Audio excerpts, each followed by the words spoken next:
The Blue Jewel. Chapter 6. Part 5.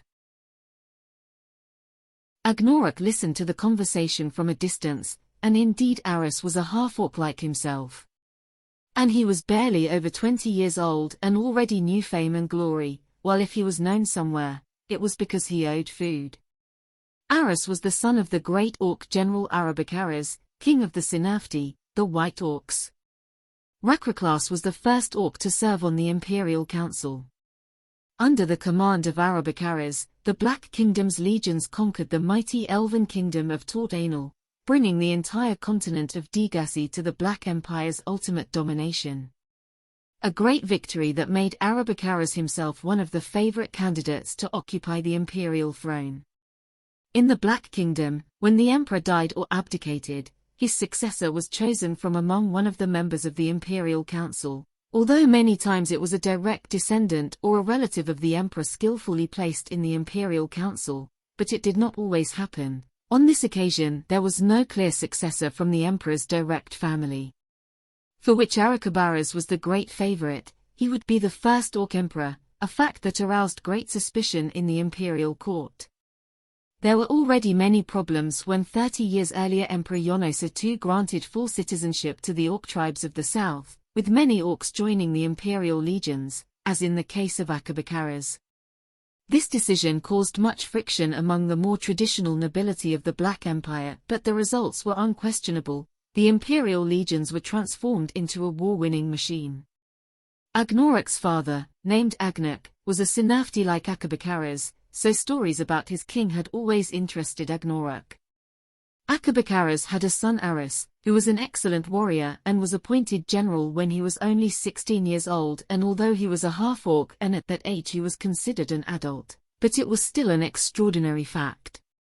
The truth is that the father and son duo did not know defeat. At the death of Emperor Jasona II, who was also one of the main supporters of Arras, preparations began for the election of a new emperor who only had two clear candidates, Arras and a human nobleman Reginald de Bruin, Duke of Antivia, cousin of the former emperor. The vote had to be postponed as Arras had to mobilize his legions in the face of an attack by the elves on the Black Empire's overseas possessions. There was no choice. The elven offensive was forceful, more than expected. After a month of campaigning he found the orc general who had no reinforcements and were isolated from the empire by sea. Then the misfortune happened. They called it the Massacre of the Ahomka Plateau.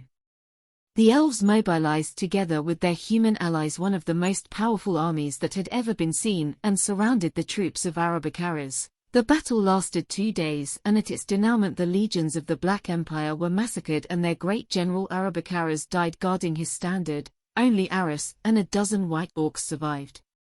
The head of the great general was given to the great elven king of Bordalania as the spoils of a great victory and revenge for the fall of Tort-Anal.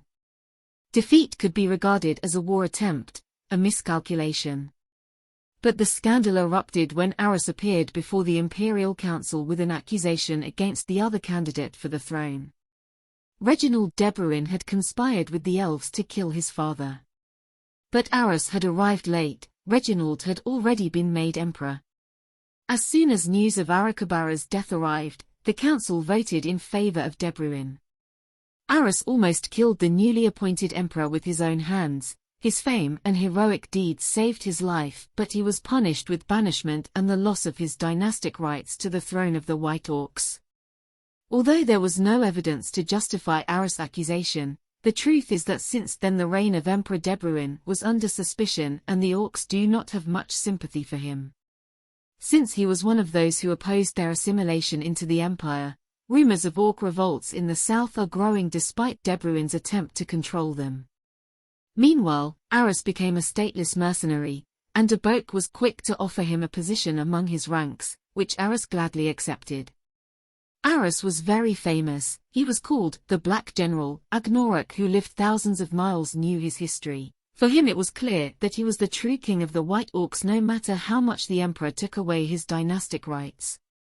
The emperor was a man and had no competence in orc affairs. Now the king was a cousin of Arras, Agnoruk didn't even remember the name of that puppet, but he didn't even use the title of king out of shame. In a sense, Agnoruk was envious of Arras, the banished prince, who was destined to do great things, not like him. It was only natural that Arion would be so fascinated by the black general.